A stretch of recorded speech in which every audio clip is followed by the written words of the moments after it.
Since ERCOT launched its Contingency Reserve Service, or ECRS, in June of last year, batteries that have been commercially operational since the launch have earned 28% of their revenues from the service. This is in spite of the fact that those batteries only allocated around 3% of their annual capacity to ECRS. The 7 sites that earned more than 50% of their revenues from ECRS averaged total revenues of $308 per kilowatt. This outperformed the index of $206 per kilowatt by 50%. During this same period, battery energy storage systems in ERCOT averaged 0.72 cycles per day.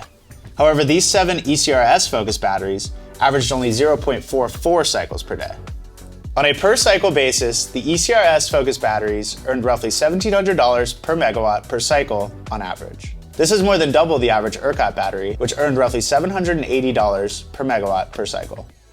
However, much of this outperformance occurred last summer, when ECRS had just launched and was undersubscribed, leading to higher clearing prices than other ancillary services.